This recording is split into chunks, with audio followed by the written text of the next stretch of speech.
Hey, this is Dave from Hawaiian South Shore, and I'm here with Brent. He's in California at the JS garage in Oceanside, right? Yep. Here at the HQ for the USA in Oceanside, California. Yeah. So today we're going to go over the zero gravity.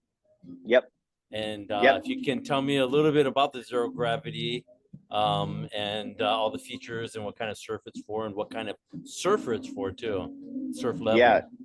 definitely. So zero gravity, it's our newest, what JS calls the newest new age surfboard. Basically, it does reflect a lot of what the Monster Box had in prior years. You've probably all been familiar with the Monster Box. It was a #1 selling shortboard for a couple years. What we've done is basically superseded that with our tagline mission destroy Monster Box with zero gravity. So this guy here, you'll see is in our HYFI 2.0 tech. So our EPS tech is the HYFI. You'll see the dual carbon on the back, single carbon on the front. What we've done in the HYFI 2 is widen the carbon just a bit. And as well as we don't go all the way nose and tail, what that does is kind of create some more torsion and spring back for the user. So this model in particular, what we've done is it's basically a lot of what made the Monster Box really nice was that rocker profile. So we haven't really touched the rocker too much. What we have done is added a bit of the element of the Air 17X, which was Julian Wilson's model. And those two, high performance shortboards melded together with a slightly more approachable mellow rocker makes it a really, really user-friendly board in just about all conditions. So I personally have been riding the HYFI on the smaller end of the scale, which is, waist high, knee high, up to chest high. And then when it does get a little bit more size, anything sort of chest high, or if it's a punchier day, up to, a few feet overhead, the Monster Box is, or the gravity is something that I'll have in my car and just able to surf most days. So it's, like I said, a really, really user-friendly board that is also available in our Easy Rider dimensions. So our Easy Rider dimensions came about from Aki. His Raging Bull model with the Bullseye both have that same rail, which kind of makes it unique.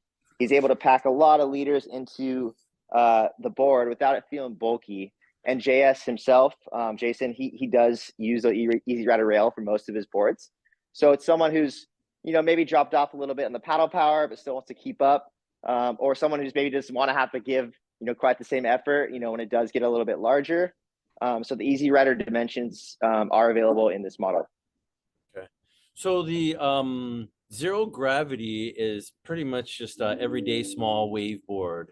And it pretty much replaced the Monster Box and put a little bit of DNA of the Air 17. Yeah. So I'd say it's an everyday shortboard. It does work in a wide range of conditions from 2 to 8 feet. Not Hawaiian, 8 feet Hawaiian might be pushing this board a little bit. We're talking But faces. yeah, we're talking faces for sure. No, but it's my everyday go-to shortboard. The first session I had on it felt like I've been surfing it my whole life, and I think it's because of a lot of those elements I explained earlier with what Jason has done with the board, and it's going to be a staple for us, I think, for years to come. Yeah. So, can you give me a little bit of background about where how when you first started surfing and a little bit about your history and how you got to JS? Yeah, so I'm currently the U.S. sales manager, here in the States for JS. But yeah, I grew up, surfing, with my friends, and slowly kind of worked my ranks up to, the pro juniors and the QS a bit, and did that for a little while, and yeah, I did some college, and ended up winning a national championship with Miracosta just down the street from us in the college. So that was pretty fun, a little notch on the belt, and yeah, I got into the surf world and surf industry, and slowly but surely made my way over here to JS, and I'm super happy to be here. And the perks aren't bad too. I get to ride a lot of new surfboards and test things out. So yeah, no, things are good, and we have a really good facility here, new headquarters in Oceanside, and yeah, being able to, jump on a call like this and explain the surfboards and talk a little bit, with you, David, it's awesome. So Right on. Thanks for that. yeah, So the next thing is the construction. So, the hi-fi's been out for a while, and there's still a lot of people that don't know what the hi-fi is and how it floats compared to like a PU or even like a hand-shaped EPS. yeah, Can you go over a little bit about the construction, and also talk about the Inegra that's on the deck too and what it does? for sure, for sure. So what the EPS you're going to feel is it's going to be definitely a little bit more float to it. It's going to ride a little bit more on top of the water. So if you like that feel, you're really going to like the EPS feel. It's really quick and responsive, and that's going to be probably a really good advantage in the smaller surf. So generally speaking, if you want that real quick get up and go feel, the EPS is going to provide that for you. So all in all, what you'll see on the bottom is a vector netting that's going to be wrapped alongside the dual carbon and over the rail. So that's going to be kind of what kind of keeps everything really into place. I think aesthetically it looks pretty cool too, personally. So they've changed what it was. Used to be on the bottom, but now they've changed it over to the top, and it does go about halfway over the rail through there.